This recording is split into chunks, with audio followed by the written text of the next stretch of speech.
करता हूँ आज के समय के लिए कि एक बार फिर प्रभु ने हमें ये मौका दिया कि हम मिलकर प्रभु के वचनों को सीखें, उसकी इच्छा को समझें।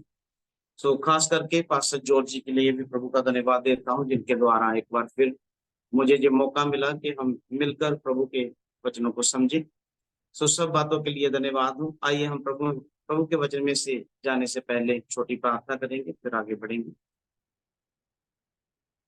स्वर्गीय पिता, हम आपका धन्यवाद करते प्रभु आज के अच्छे समय के लिए। पिता, आपने बीते दिनों में हमें संभाला प्रभु, और अपनी इच्छा के अनुसार चलाया पिता। और इस पाप भरे संसार में आपके वचन के द्वारा आप हमें अगुवाई कर रहे हैं, हमें सिखा रहे हैं, हमें बल दे रहे हैं प्रभु। धन्यवाद हो, अपनी आत्मा के द्वारा आपने चलाया, समझाया पिता। और खुदावंद एक बार फिर इस जूम के माध्यम से पिता, हम सब चाहे दूर दूर हैं, लेकिन इस जूम के माध्यम से हम सब इकट्ठे हैं, एक दूसरे के पास हैं। इस इंतजाम के लिए आपका धन्यवाद हो प्रभु। जितना भी समय हम बोले आपकी आत्मा के द्वारा हो, और पिता आप एक एक से बात कीजिए, और आपकी इच्छा हम हमारे सबके जीवनों में प्रकट हो, और आपकी योजना जो है उसको जाहिर कीजिए, और आपके आत्मा की अगुवाई चाहते हैं पिता, यीशु मसीह के नाम में मांग, आमीन। आइए मेरे प्यारो, हम जो पिछले वीक, जो पिछला संडे जो देख रहे थे, जो विषय हमारा था वो था मिले हुए अवसर को बहुमूल्य समझना। तो पिछली बार थोड़ा नेटवर्क की बहुत ज्यादा दिक्कत रही, जिसकी वजह से काफी डिस्टर्बन हुआ। सो आज देखते हैं क्या प्रभु की इच्छा है, कैसा चलता है। सो प्रार्थना है कि सब अच्छा रहे और प्रभु की इच्छा जो है वो पूरी हो। सो पिछली बार देखा था कि मिले हुए अवसर को बहुमूल्य समझना, जिसमें हमने खास बात जो ली थी वो ये थी कि कैसे प्रभु एक व्यक्ति को चुनता है, और फिर कैसे उनको बनाता है, और कैसे उनके जीवन में से वो अपनी महिमा को प्रकट करते हैं। तो इस बात को समझने के लिए हमने एक व्यक्ति के जीवन को उठाया, जो है दाऊद। सो दाऊद के विषय में देख रहे थे कि दाऊद जो था वो एक भेड़ बकरियां चराने वाला व्यक्ति था। कैसे परमेश्वर ने उसे भेड़शालाओं में से चुना, और उसको अपने हाथ में लिया, उसको आशीषित किया, और बाद में उसी की वंशावली में से परमेश्वर मनुष्य का रूप धारण कर कर इस धरती पर आए। तो इस करैक्टर के द्वारा हम देख रहे थे।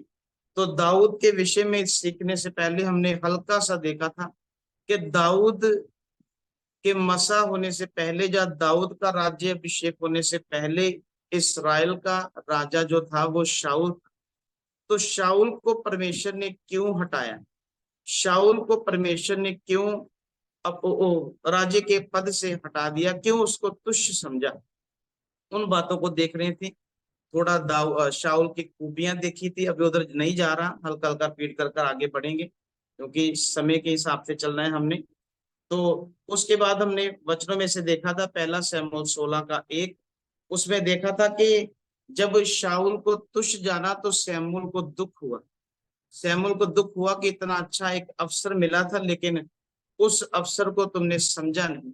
इसी बात को देख रहे थे कि हम भी जब रोज रोज जिंदा हैं, रोज रोज जब परमेश्वर के वचनों को सीखने का, समझने का हमें भी जब अवसर है, तो हमें इस समय की कीमत को समझना चाहिए कि प्रभु हमें रोज रोज मौका दे रहा है अपने जीवनों को जांचने के लिए, अपने चाल चलन को जांचने के लिए, अपने कामों को जांचने के लिए। जो अवसर मिल रहा है हमको इसकी महत्ता को समझना चाहिए। कहीं ऐसा ना हो कि परमेश्वर हमको भी शाऊल की तरह तुच्छ जाने। इस बात के लिए हम देख रहे थे। तो फिर आगे बढ़े थे, प्रकाशित वाक्य उसका 5 का 5। उसमें से हमने देखा था कि परमेश्वर बोल रहे थे कि दाऊद की जड़ के बारे, या दाऊद के मूल के बारे में देख रहे थे कि दाऊद किससे आता है। तो फिर प्रकाशित वाक्य 22 की 16 देख रहे थे, परमेश्वर ने क्यों कहा कि मैं दाऊद का मूल हूं। क्योंकि परमेश्वर दाऊद के जीवन में से अपने स्वभाव को देखते हैं। तो वो क्या स्वभाव था उसको देखा था हमने। भजन संहिता 89 का 20, उसमें हमने देखा था कि दाऊद जब भेड़ बकरियों को चरा रहा था, तो परमेश्वर ध्यान से देख रहा था। पहला शमूएल 16 का 1 जब हम देखते हैं तो उधर क्या देखे हैं कि शमूएल को परमेश्वर ने बोला कि बैतलहम नगर में जस्सी नामक एक व्यक्ति है, उसके पुत्रों में से मैंने एक को चुना है। तो इधर हम ये बात देख रहे थे कि परमेश्वर पूरे इज़राइल को देख रहा है, इज़राइल में से बैतलहम नगर के पूरे नगर को देख रहा है, और बैतलहम नगर में रहने वाले एक व्यक्ति जस्सी को देख रहा है, जस्सी के पुत्रों को देख रहा है ध्यान से। इस बात से ये समझ आता है कि परमेश्वर बड़े ध्यान से एक ऐसे व्यक्ति को देखता है जो अपने जीवन के प्रति गंभीर हो, जो परमेश्वर के प्रति गंभीर हो, जो अपने जीवन को जांचता हो, परमेश्वर के बैर के अनुसार चलता हो। वो जस्सी का एक बेटा था जिसको परमेश्वर ने अच्छे से देखा। तो जब वो भेड़ बकरियों को चरा रहा था, उधर क्या देख रहे थे कि उसकी भेड़ को शेर ने उठाया, रिछ ने उठाया, उठाकर ले गया। परमेश्वर ध्यान से देख रहा था दाऊद। दाऊद अपनी भेड़ को बचाने के लिए उस शेर के पीछे दौड़ा, दौड़ा ही नहीं, उसके मुंह में से अपनी भेड़ को निकाला और शेर को फाड़ डाला। तो दाऊद के अंदर इतना बल नहीं था कि वो शेर को मार देता। क्यों परमेश्वर ने दाऊद को इतना बल दिया? क्योंकि परमेश्वर दाऊद को बाहर से नहीं, दाऊद को अकेला बाहर से नहीं, अंदर तक जांच रहा, अंदर तक देख रहा था कि दाऊद की सोच क्या है, ये किस सोच के साथ अपनी भेड़ को छुड़ाने के लिए जा रहा है, इसका पीछे का मकसद क्या है। तो दाऊद की सोच क्या थी? जो बाप ने काम सौंपा है, मेरे पिता ने जो काम सौंपा है, मैं उसको पूरा करूंगा। भेड़ बकरियां सौंपी है चराने के लिए, जान चली जाए भेड़ उतनी ही गर जाएगी जितनी पिता ने सौंपी। तो परमेश्वर ने देखा कि दाऊद कितना वफादार है, अपने काम के प्रति कितना, इस वफादारी के कारण परमेश्वर ने दाऊद को बल दिया कि वो शेर को या रिछ को भी, 2 बार ऐसा हुआ, रिछ को मारा, शेर को मारा। क्यों? देख रहा था इसकी सोच क्या है। आज ऐसे ही परमेश्वर हमको भी अंदर तक से देख रहे हैं, जांच रहे हैं। हम भी जब प्रभु में चलते हैं, बल तो बहुत चाहते हैं, प्रभु से बहुत कुछ चाहते हैं, बढ़ना भी बहुत चाहते हैं, करना भी प्रभु में बहुत कुछ चाहते हैं, लेकिन सोच सोच में कहीं ना कहीं स्वार्थ जो होता है वो हमारा अपना होता है, कि मेरा नाम हो जाए, मेरी पहचान हो जाए, दुनिया को पता चल जाए कि मैं भी कोई चीज हूं। लेकिन दाऊद जब शेर को मारने के लिए जा रहा है, ये सोच नहीं, सोच ये है जो काम पिता ने सौंपा है उसके प्रति मैंने वफादार रहना। मेरे प्यारो, जब प्रभु के पीछे चल रहे हैं तो प्रभु देख रहा है हम प्रभु के प्रति कितना वफादार हैं, हम अपने परिवारों के प्रति कितने वफादार हैं, हम अपने जो हमें काम दिए गए हैं, चाहे शरीरक हो, उन कामों के प्रति कितने वफादार हैं। अगर वफादार होंगे तो ही प्रभु हमें बल देगा। सो इन बातों को देख लिया था कि दाऊद ने शेर भी मार दिया, रिछ भी मारा, लेकिन इस बात का जिक्र जो है वो दाऊद जाकर किसी से कर नहीं रहा, किसी को बता नहीं रहा कि मैं शेर मार कर आया, मैं अपनी भेड़ चरा कर भेड़ को उसके मुंह से बचा कर ले आया, उसका ढिंडोरा नहीं पीटा, किसी को बता नहीं रहा कि मेरी बल्ले बल्ले हो जाए। तो उस बात को दाऊद अपने अंदर रखता है, जिसने देखना था उसने देख लिया। तो आगे चलकर क्या देखते हैं, जब गोलियत को मारा उधर जाकर इसका जिक्र हुआ। तो परमेश्वर ने भी एक समय रखा कि जब ऐसी परिस्थिति आएगी तब दाऊद से ये बात सामने लाई जाएगी कि जब मैं अपनी भेड़ को चरा रहा था, एक शेर आया था, तो मैंने उसको कैसे प्रभु के बल से मारा। तो प्रभु ने जब उधर बता भी रहा है शाऊल राजा को, जिसने मुझे शेर मारने के लिए मेरी मदद की, वो इस गोलियत को मारने के लिए भी मेरी मदद करेगा। सो उधर बताया जब जरूरत हुई। तो हमसे छोटा छोटा काम भी अगर कुछ हो जाता है, कुछ थोड़ा सा भी हमारे जीवन में से अच्छा हो जाता है, जिससे थोड़ा नाम ऊंचा होना, तो हम तब तक हमें चैन नहीं आती जब तक हम अच्छी तरह से सबको बता नहीं देते। तो अगर ऐसे बताना फिर प्रभु की महिमा प्रकट नहीं होगी। अगर प्रभु से करवाना है फिर चुप रही, जिसने देखना था उसने देख लिया। तो इधर नहीं आ जाएंगे, आज जो है आगे बढ़ेंगे हम। यहां तक हमने देखा था आज आगे बढ़ेंगे। भजन संहिता उसका 78, उसका 70 वचन देखते हैं। भजन संहिता 78 का 70। तो इधर मैं पढ़ देता हूं वचन। फिर उसने अपने दास अ, दाऊद को चुनकर भेड़शालाओं में से ले लिया। इधर लिखा कि फिर उसने अपने दास को चुनकर भेड़शालाओं में से ले लिया। तो क्या देखते हैं, उसने दाऊद को भेड़शालाओं, वो चरवाहा है, भेड़ों को चराता है, उधर से परमेश्वर ने दाऊद को चुना। इसलिए हम कहीं भी हो, किसी भी परिस्थिति में हो, हमें जिस भी हालात में परमेश्वर ने रखा हो, मेरे प्यारो, हमने वफादार रहना। दाऊद के और भी भाई हैं, जिनमें से 3 भाई जो हैं वो फौज में हैं। तो दाऊद अगर चाहते तो इस बात के लिए अपने अपने अपने आप में वो निराश हो सकते, अपने पिता से निराश हो सकते थे कि मेरे 3 भाई जो है वो फौज में है, कुछ भाई घर पर बैठे हैं और मुझे भेड़ बकरियां चुराने के लिए छोड़ा हुआ है। लेकिन ऐसी बात नहीं सोच रहे, ऐसी बात नहीं बोल रहे। ये क्या है कि जिस काम में सौंपा है, चाहे वो भेड़ बकरी का काम ही क्यों ना, दाऊद वफादार है। तो इधर क्या है, हमको भी जो भी काम सौंपा हो, उदाहरण के लिए चाहे कलीसिया में चाहे हमको सफाई का काम दिया हो, चाहे बर्तन धोने का काम दिया हो, चाहे चर्च की तैयारी का काम दिया हो, चाहे कोई भी हमें सेवकाई के लिए कोई भी काम सौंपा हो, ये नहीं सोचना कि ये काम छोटा है, ये अच्छा नहीं है, कहीं वो मिल जाए, ये होता तो बढ़िया होता। मेरे प्यारो, जिस भी हाल में रखा, जहां भी रखा, परमेश्वर हम सबको बड़े ध्यान से देख रहे हैं कि इसकी सोच क्या है, ये किस सोच के साथ कर रहा है। हमको अगर कोई काम मीटिंगों में, चर्च बिल्डिंग के अंदर अगर सौंपा हो, तो खुशी से तो कम होता है, कुड़कुड़ाकर ज्यादा होता है कि मुझको ये सौंप दिया, दूसरे को सौंपा नहीं। वो आराम से बैठा है, उसको पास्टर बोल नहीं रहे, मुझको ही क्यों बोल रहे हैं, मैं ही करता रहूंगा, इतनी बड़ी कलीसिया है, किसी और को क्यों नहीं सौंप रही।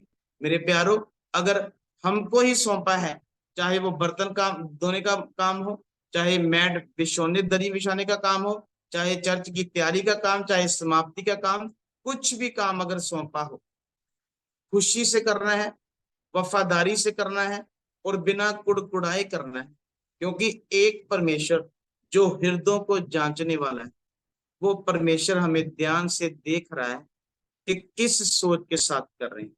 अगर कुड़कुड़ाकर कर रहे हैं, फिर परमेश्वर की इच्छा का इंतजार ना कीजिए, उसकी महिमा प्रकट होने का इंतजार ना कीजिए, क्योंकि मैं उसका फल पा चुका। अगर खुशी के साथ कर रहे हैं, आनंद के साथ कर रहे हैं, वफादारी के साथ कर रहे हैं, तो उसका अजर दूर नहीं। तो फिलहाल हमें अजर ढूंढने की या उसके इंतजार करने की जरूरत नहीं। यही देखना है कि प्रभु का धन्यवाद हो कि प्रभु ने मुझको इस योग्य समझा कि अपनी सभा में कुछ काम सौंपा गया है। हालेलुया। सो इधर दाऊद को भेड़ चराते हुए परमेश्वर ने चुना। क्यों चुना? दाऊद की सोच, जो भी काम मिला है, चाहे वो छोटा ही काम, अंदर सोच नहीं आ रही कुछ भाई फौजी हैं, कुछ भाई घर पर हैं और मुझे भेड़ बकरियों पर छोड़ा हुआ है, ऐसा नहीं सोच रहा। जो कर रहा है वफादारी के साथ कर रहा है और आनंद और खुशी के साथ कर रहा है। इसलिए मेरे प्यारो, चाहे आत्मिक तौर पर कोई काम सौंपे हो, चाहे शारीरिक तौर पर हमें कोई काम सौंपे हो, हमें आनंद और खुशी के साथ करना है, क्योंकि इनके द्वारा ही परमेश्वर हमें चुने। ये नहीं कि आपको बंदगी में, हमको बंदगी में आकर ही परमेश्वर चुनेगा। हमको हमारे जीवन में जो जो सौंपा गया, उन उन कामों में से ही परमेश्वर हमारे जीवनों में महिमा प्रकट करे।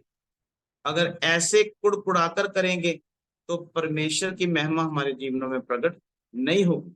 दाऊद को परमेश्वर देख रहा है बड़े ध्यान से, बाकी भाइयों को भी देख रहा है, और आपको और हम सबको वो परमेश्वर देख रहा है।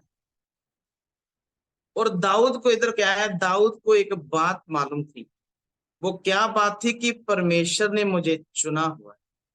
एक एहसास दाऊद के अंदर, भेड़ बकरियां चराते वक्त ही दाऊद को ये एहसास था। इसलिए जब भेड़ बकरियां चरा रहा है तो घर से एक संदेश आ रहा है। संदेश क्या आ रहा है? दाऊद, तुम्हें घर पर बुलाया गया है। क्यों? क्योंकि पहला शमूएल 16 का 1 हमने पढ़ा है ना। उधर क्या हो रहा है? शमूएल दाऊद के घर पर आया है। पहले ही सारा संदेश दिया गया है कि जस्सी को बताया गया अपने सारे पुत्रों को बुला लेना, मैं आऊंगा, अभिषेक होगा उधर। तो दाऊद नहीं है उधर, वो उधर बाद में हम आ जाएंगे। तो दाऊद को भी घर से संदेश आया है कि घर आ जाओ, तुम्हें घर पर बुलाया। दाऊद अपनी भेड़ बकरियों को चुरा चुरा रहा था।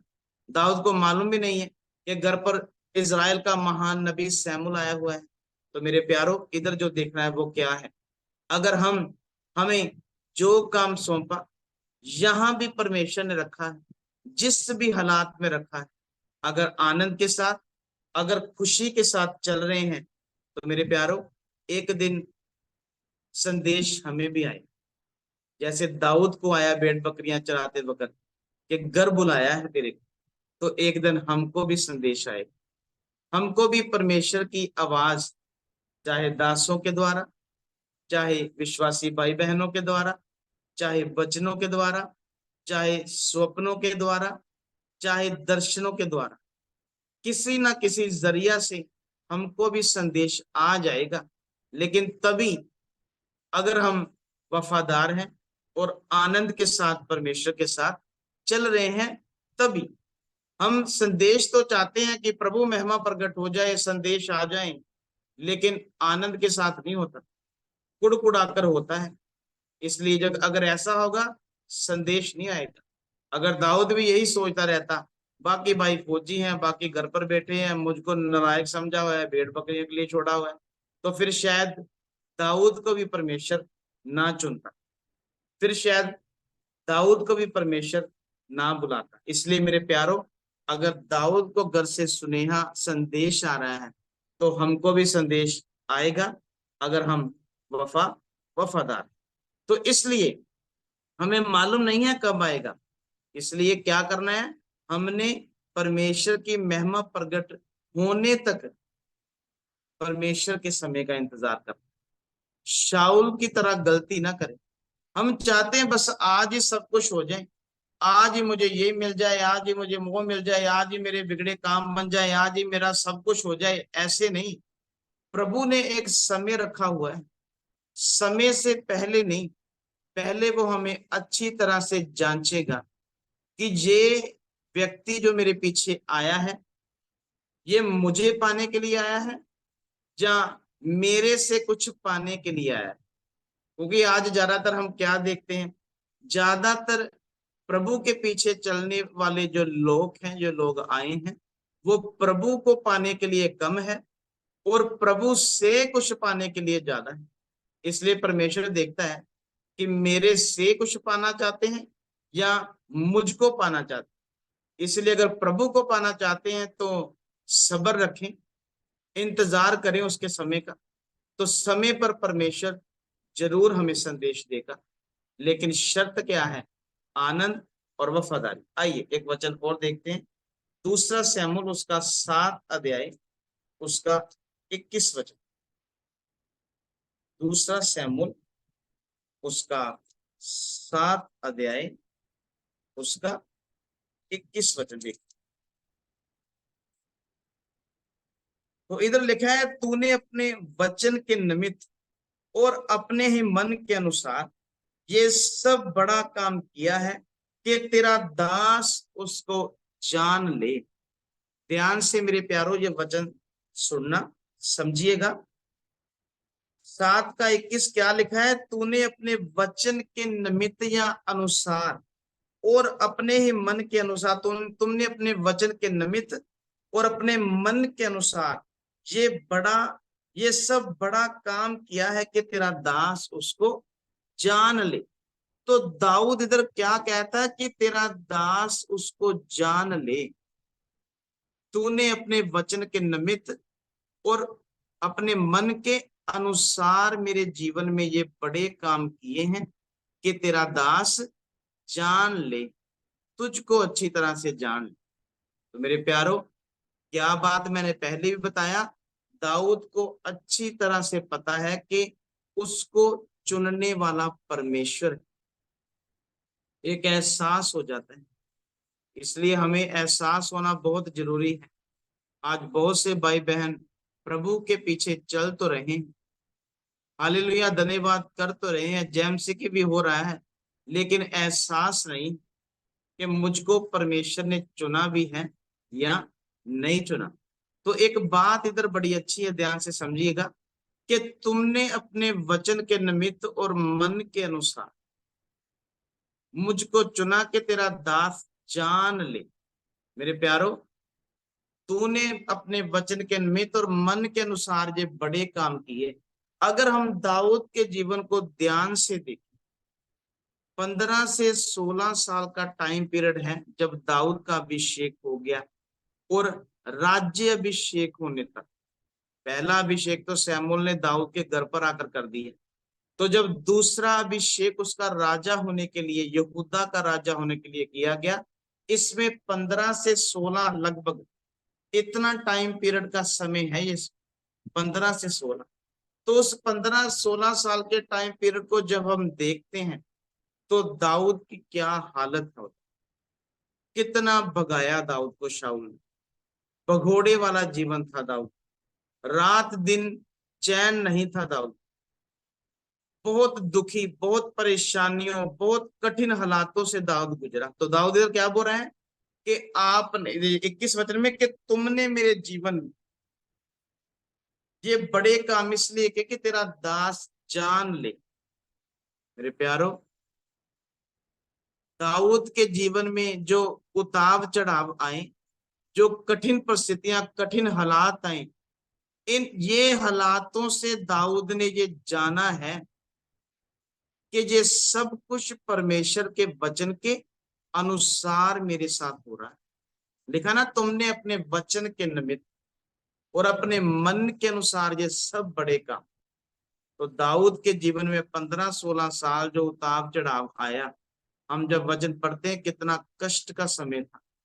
शाऊल ने उसका बैठना मुश्किल कर दिया, दिन रात उसके हाथ धोकर पीछे पड़ा, अपनी फौज भी उसके पीछे लगा रखी थी कि जहां भी मिलता है दाऊद को मारना है। तो दाऊद तो क्या बोल रहे हैं कि ये सब तेरे वचन के निमित्त और तेरे मन के अनुसार, हाँ, कि तेरा दास जान ले। मेरे प्यारो, सच में वचन कितना सच्चा है, और वचन कितनी तसल्ली हमें देता है जब हम वचनों को पढ़ते हैं। कठिन हालात हमारे जीवन में इसलिए आते हैं कि हम अपने परमेश्वर को जान लें। क्योंकि अगर कठिन हालात नहीं आएंगे, अगर जीवन में कठिन परिस्थितियां नहीं आएगी, तो फिर प्रार्थना को मन थोड़ी ना करेगा, तो फिर अपने प्रभु के चरणों में बैठने का मन थोड़ी ना करेगा, फिर वचन पढ़ने को मन थोड़ी ना करेगा, फिर प्रेयर मीटिंग में जाने को, संगति करने को मन थोड़ी करेगा। क्यों कर रहे हैं? जब जीवन में हालात आते हैं तो स्वाभाविक है फिर प्रभु याद आ जाते हैं। जब जीवन सब सुखाला होता है, सब कुछ अच्छा होता है, फिर किसको याद आता है? प्रभु। फिर तो बस अपने बिजनेस याद आते हैं, अपना नौकरी याद आती है, अपना काम काज याद रहता है, मैंने ये करना, मैंने। जब जीवन में प्रभु हाथ डालते हैं, जब जीवन में कठिन परिस्थितियां लाते हैं, तभी हमें प्रभु याद आता है। तो दाऊद क्या बोल रहे हैं? मेरे जीवन में ये सब बड़े काम कर कर दाऊद ने बोला, इसलिए कि बोलता है आपने किए। और ये क्या थे?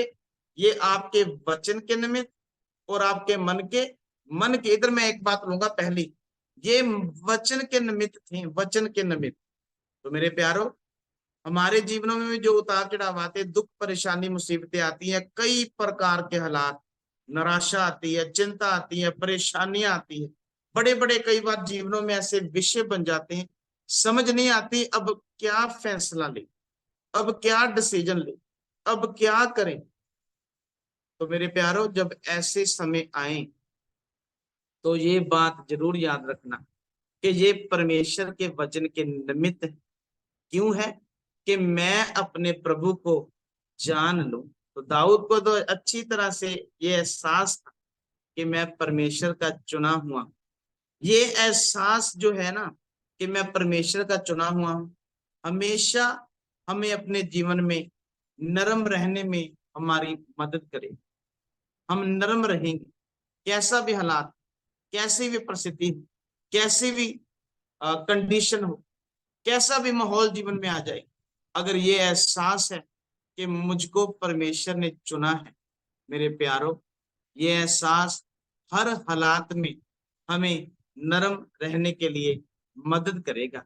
हम घबराएंगे नहीं, हमें और बल मिलेगा कि परमेश्वर हमारे साथ। तो शाऊल ने भी कितनी बार दाऊद को मारने की कोशिश की, लेकिन दाऊद स्थिर रहा। दाऊद स्थिर रहा, क्यों?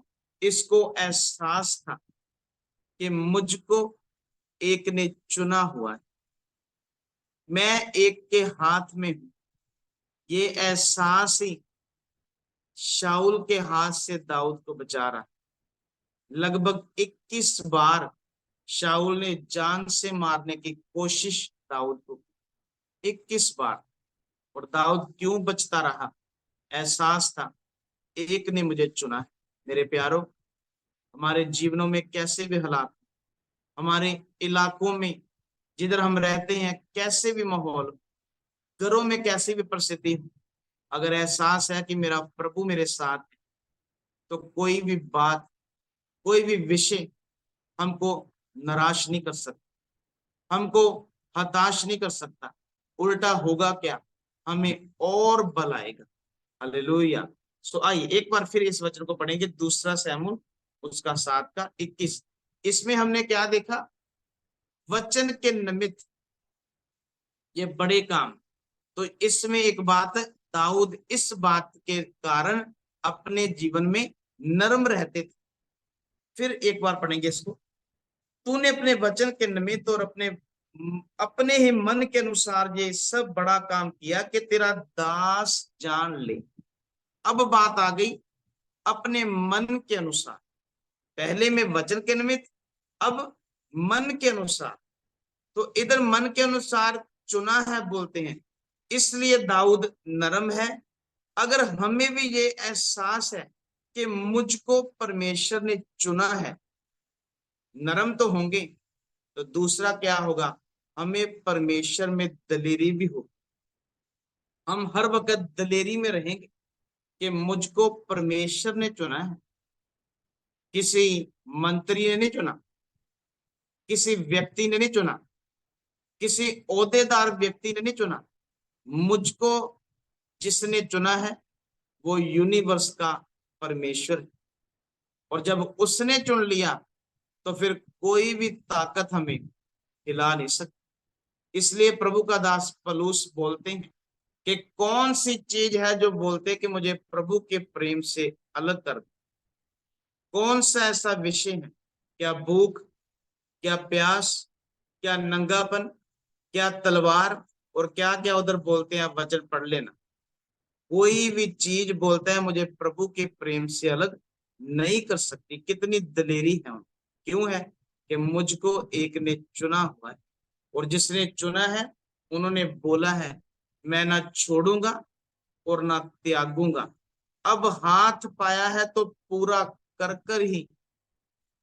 कर ही साइड में करूंगी। इसलिए मेरे प्यारो, प्रभु ने इसलिए हाथ पाया कि हमारे जीवनों में से वो अपनी महिमा को प्रकट करे। इसलिए हमारे जीवन में पहल हमारे प्रभु को है, तूल हमारे इस संसार। हमने अपने जीवन में पहल प्रभु को देना है, जिसने हमें चुना है। बाकी सब बाद में वो देखा जाएगा।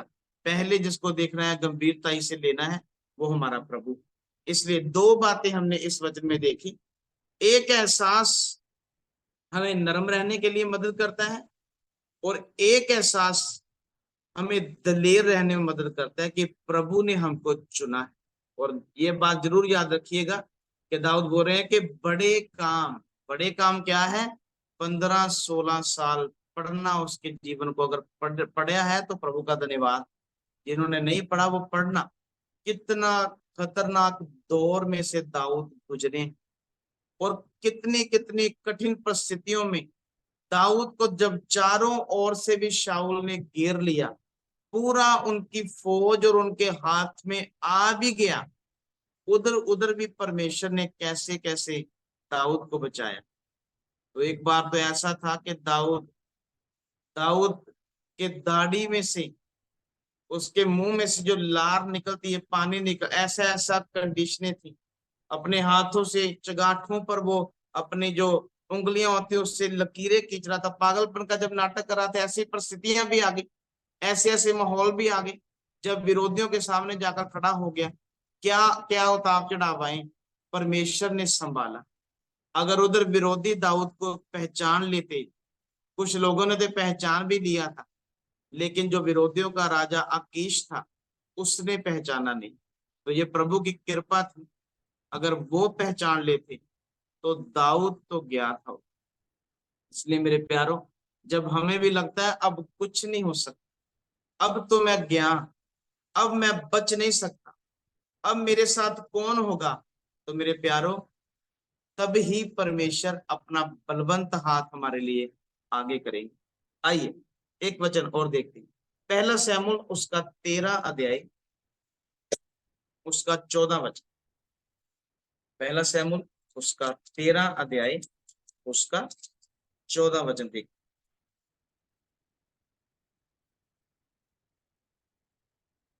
तो इधर लिखा है, परंतु अब तेरा राज्य बना ना रहेगा, यहोवा ने अपने लिए एक ऐसे पुरुष को ढूंढ लिया है जो उसके मन के अनुसार है, और यहोवा ने उसी को अपनी प्रजा पर प्रधान होने को ठहराया है, क्योंकि तूने यहोवा की आज्ञा को नहीं माना। तो इधर क्या है, शमूएल नबी शाऊल के विषय में ये सब बातें बोल रहे हैं। क्या बोले हैं, 13 का 14, परंतु अब तेरा राज्य बना ना रहेगा, यहोवा ने अपने लिए एक ऐसे पुरुष को ढूंढ लिया है जो उसके मन के अनुसार। हालेलुया। तो इधर क्या देख रहे हैं, क्या हमारा चाल चलन परमेश्वर की इच्छा के अनुसार है? हमने अपने जीवनों को देखा, क्या हमारी बातें परमेश्वर की इच्छा के अनुसार है?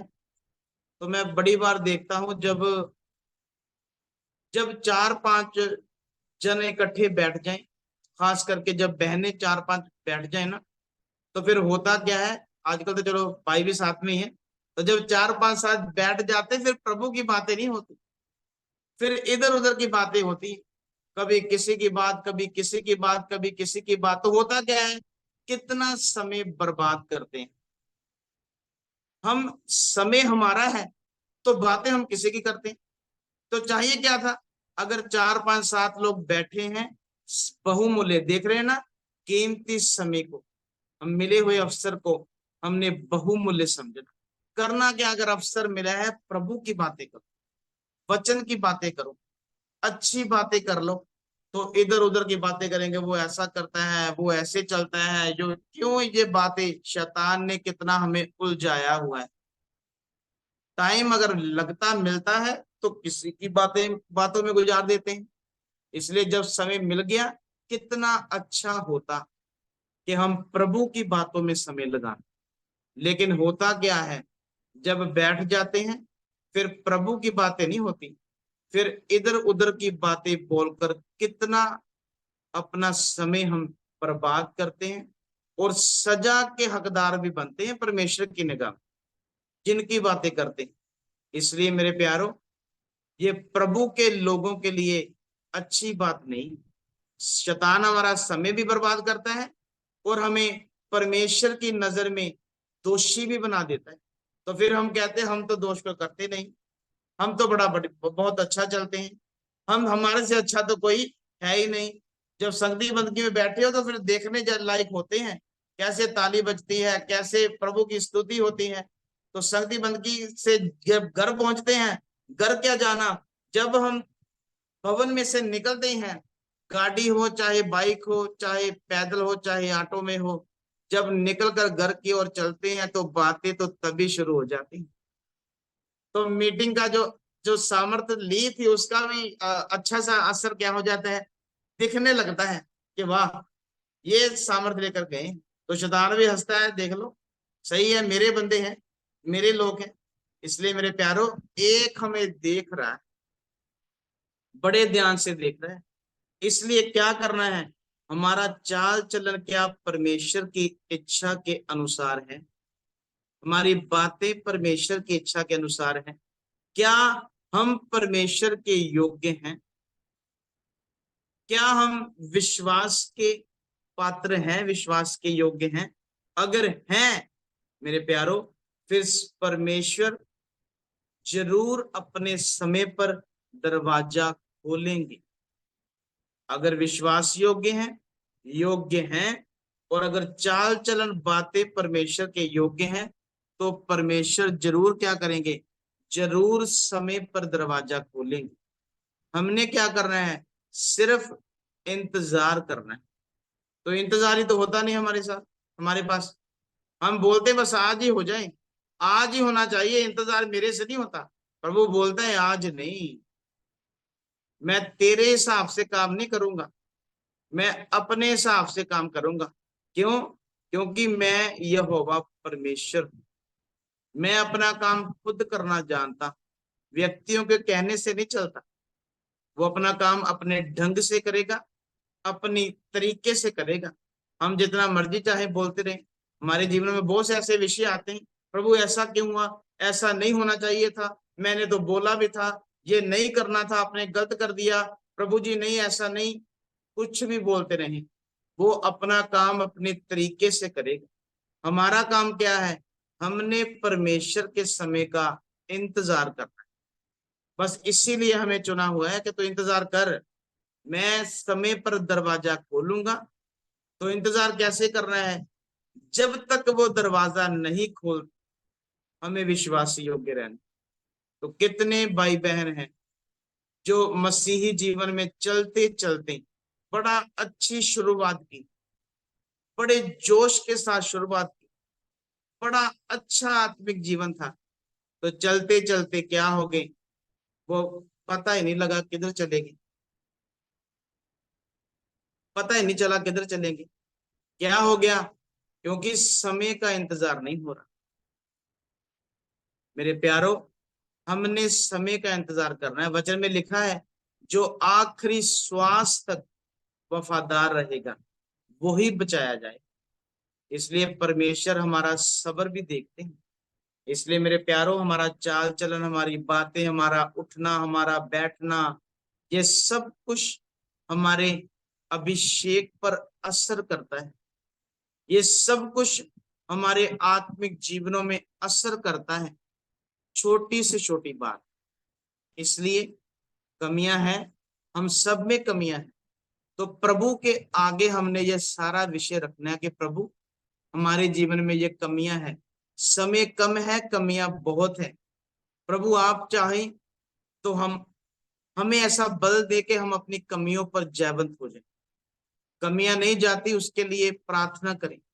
प्रार्थना अकेली से बात नहीं बनती, उसके लिए फास्टिंग में जाएं, उसके लिए और समर्पण करें।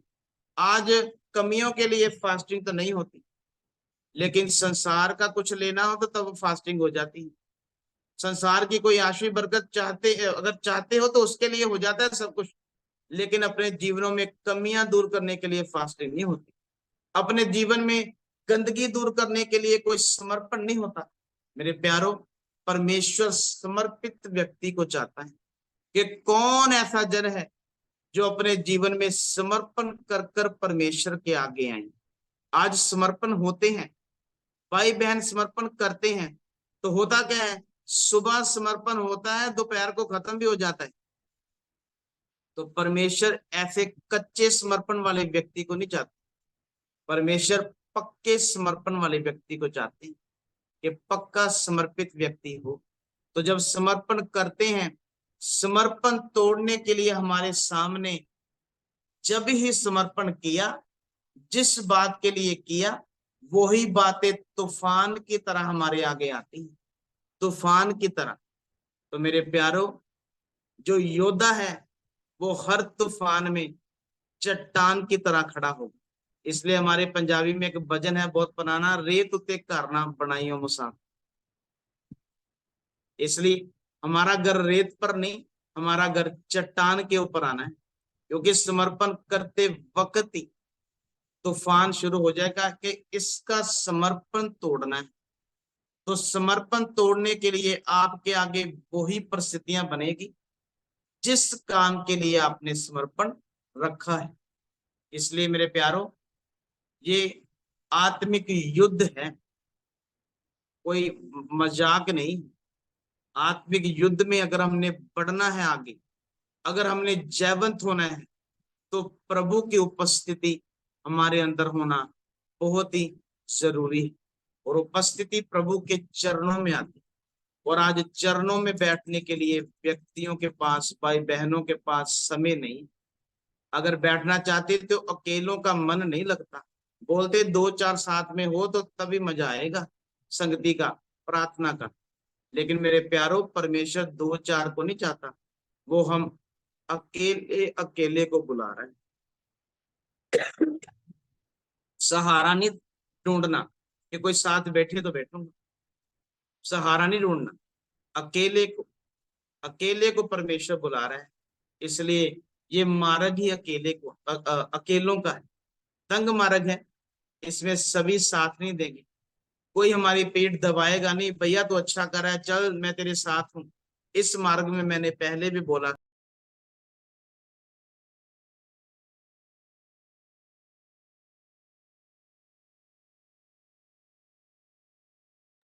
पास्टर जी माइक म्यूट हो गया आपका। पास्टर जी माइक म्यूट हो गया।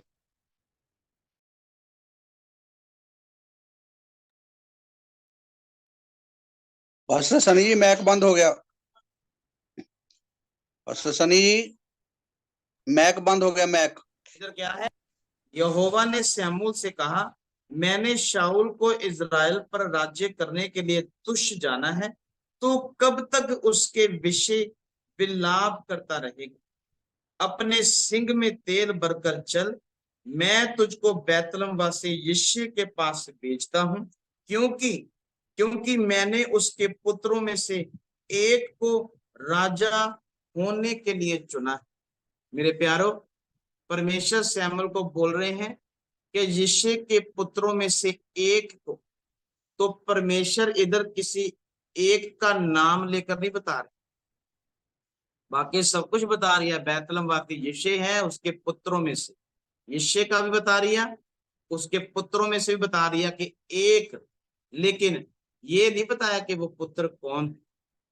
तो परमेश्वर कुछ सिखाना चाहते हैं, इधर कुछ समझाना चाहते हैं हम। तो इधर क्या है, शाऊल को क्या बोला है कि इसको मैंने शाऊल को शमूएल को क्या बोला कि शाऊल को तुच्छ मैंने समझ लिया है, क्योंकि उसने मेरी आज्ञा को माना नहीं। अगर स्वर्ग हमसे प्रसन्न है मेरे प्यारो, अगर स्वर्ग हमसे प्रसन्न है, तो हमने क्या करना है, हम कितने धन्य हैं। अगर स्वर्ग हमसे प्रसन्न है तो हम कितने धन्य हैं। अगर स्वर्ग प्रसन्न होगा तो फिर क्या करना है, हम जहां भी हैं हमने विश्वास से योग्य रहे। अगर स्वर्ग प्रसन्न होना है तो मेरे प्यारो, जहां भी हैं, जिस हाल में भी हैं, जिस भी परिस्थिति में है, जो भी परमेश्वर ने दिया है, जैसे भी परमेश्वर चला रहा है, हमने क्या रहना है, हमने विश्वास के योग्य रहना है। हमारा काम यही है, बस विश्वास के योग्य। तो परमेश्वर की नजर दाऊद के ऊपर क्यों पड़ी, सवाल। यिशै के पुत्रों में से एक को चुना है, वो हमें मालूम है कि दाऊद, दाऊद के ऊपर क्यों पड़ी, उसके बाकी भाई भी फौजी हैं। तो ये दाऊद, ये भेड़ बकरियां चराने वाला, बाप की निगाह में एक नलायक बेटा, दाऊद को एक नलायक ही है ना, बाकी फौजी बाकी घर पर बैठे और एक को भेड़ बकरियां नलायक समझा ना, जाओ जाकर भेड़ बकरियां चरा। लेकिन दाऊद नलायक नहीं, क्योंकि हम देखते हैं जब यही दाऊद शमूएल के पास आया, हमने देखा ना पीछे, ये जब भेड़ बकरियों को चरा रहा था तो एक संदेश दाऊद के पास जा रहा है, एक संदेश दाऊद के पास पहुंच रहा है कि दाऊद तुझको घर पर बुलाया है। दाऊद को तो मालूम नहीं था कि घर पर क्या हो रहा है, उसको मालूम नहीं कि महान इजराइल का नबी है, उसको मालूम नहीं है कि आज एक को राजा के लिए राजा होने के लिए चुना जाना है, अभिषेक होना है, उसको कुछ भी नहीं मालूम, क्योंकि नालायक समझा है लेकिन नालायक नहीं है। जब यही दाऊद सैमुअल के पास आया तो हालत कैसी है दाऊद, अच्छे कपड़े दाऊद ने नहीं पहने। क्यों? क्योंकि हम स्वाभाविक है, जब भेड़ बकरियां चरा रहे हैं तो मिट्टी से गंदे कपड़े होंगे, तो इतने अच्छे कपड़े तो नहीं पहने होंगे, क्योंकि भेड़ बकरियों को मिट्टी तो धूड़ में होंगे वो, तो अच्छे कपड़े नहीं है। हाथ में उसके गोपिया है, जोला है, लाठी है, वो लेकर दाऊद के सैमुअल के सामने जब आया। मेरे प्यारो भाई अच्छे अच्छे घर में हैं, तकड़े तकड़े सुंदर भाई लंबे चौड़े घर पर बैठे हैं, लेकिन ये दाऊद जब आ रहा है कैसा वेशभूषा कैसी है, कोई कपड़ा अच्छा नहीं, लाठी हाथ में है, गोपियां पकड़ा है, जोला पकड़ा हुआ है, सैमुअल के सामने खड़ा है, तो वो क्या नजारा कैसा होगा। तो मेरे प्यारो दाऊद दाऊद की पर्सनैलिटी उसकी इस बात के लिए कुछ मायने नहीं रखती। क्यों? अगर दाऊद को समझना है तो कैसे पता चलता है, जब हम उसके भजन संहिता को पढ़ते, तो 150 भजन संहिता है, जिसमें से 74 भजन संहिता वो दाऊद के लिखे हुए। तो दाऊद के कपड़े चाहे बिल्कुल अच्छे ना हो, दाऊद चाहे लाठी जोला लेकर ही खड़ा हो, लेकिन दाऊद की जो पर्सनैलिटी है, जो अगर दाऊद की बात करें तो जब हम उसके भजन संहिता पढ़ते हैं ना, आधे उसके ही हैं, उसके भजन संहिता पढ़ने से ही उसके स्वभाव का पता चल जाता कि दाऊद कैसा व्यक्ति है। जब हम पढ़ते हैं उसमें से एक जो 23 नंबर का जबूर, कितना मशहूर जबूर भजन संहिता है, यहोवा मेरा चरवाहा। तो जब पढ़ते हैं कितना मन को सुकून आता है, कितनी शांति आती। लेकिन मेरे प्यारो उस भजन संहिता के पीछे पीछे का जो दर्द है दाऊद का, वो बहुत ही कम भाई बहनों को नजर आता है, क्योंकि बोलता है यहोवा मेरा चरवाहा। पहली बात में पहली बात में उसका दर्द नजर आ रहा है। वो कैसे? सिर्फ यहोवा परमेश्वर ही है मेरा, यहोवा मेरा चरवाहा, और कोई भी क्या नहीं है, मेरा नहीं। इसलिए वचन में लिखा है दूध पिलाने वाली तेरी माँ भी तुझको भूल सकती, लेकिन मैं तुझको कभी भी भूल नहीं सकता। आज रिश्तेदारियां, मित्रता, चाहे कोई भी संसार में हमारे हो, चाहे जितने मर्जी खास हो, लेकिन क्या है, सभी तब तक हैं जब तक कुछ हमारे पास है। जब कुछ होता नहीं तो सब छोड़ छोड़ कर चले जाते हैं। तब तक की रिश्तेदारियां, तब तक के रिश्ते रहते हैं जब तक कुछ पास हो, लेकिन परमेश्वर तब भी साथ रहता है जब हमारे पास कुछ भी नहीं होता। इसलिए बोलता है ना छोड़ूंगा और ना त्यागूंगा। दर्द दाऊद का, यहोवा मेरा चरवा। क्यों बोल रहा है? क्योंकि दाऊद को नालायक समझा जाता है ना घर में, नालायक समझा गया, इसीलिए इसको मालूम भी नहीं था।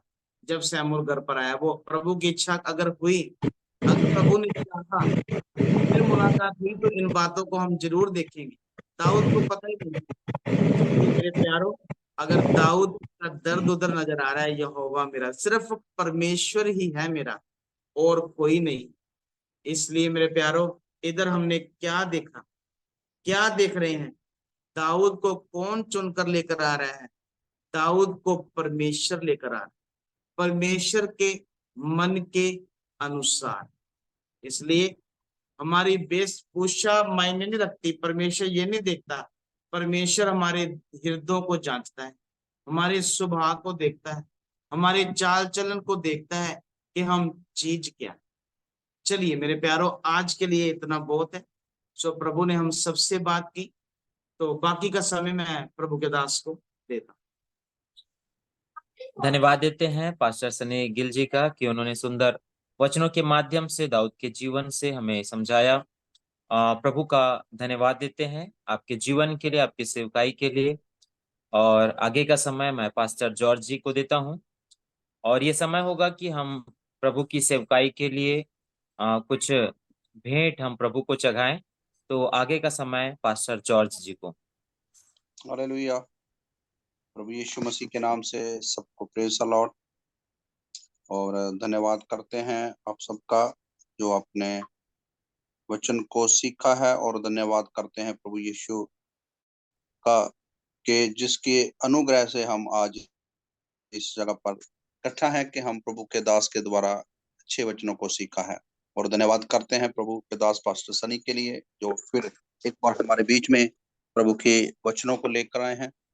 हम उनके लिए प्रार्थना करते हैं प्रभु उनको और बड़ी महिमा के साथ इस्तेमाल करें। और हम धन्यवाद करते हैं पूरी अपनी टीम की तरफ से पास्टर सनी जी का, और कि प्रभु उनको और इस्तेमाल करे। हमारी दुआएं हैं, और अब जो है वो समय है कि जो हम प्रभु की सेवकाई के लिए जो भी किसी का इच्छा है दिल से वो दे सकता है, ताकि प्रभु के राज्य बढ़ सके और प्रभु की महिमा हो सके। आपकी स्क्रीन पर ये अकाउंट नंबर और गूगल पे अब नंबर आ चुका है, आप इसमें दे सकते हैं। और ये जरूरी नहीं है कि आप कितना दे रहे हैं, जरूरी है कि आप दिल से दे रहे हैं। तो प्रभु दिल से जो देता है उनको पसंद करता है, और जो नहीं भी दे उनको भी प्रभु आशीष दे। ठीक है, तो हम प्रार्थना में जाएंगे, और जिन्हों लोगों ने अपने हाथ को बढ़ाया है हम प्रार्थना करेंगे। हालेलुया। हमारे बीच में हमारे ब्रदर हिम्मत शाहू जी हैं, वो हम इस प्रार्थना की अगुवाई करेंगे।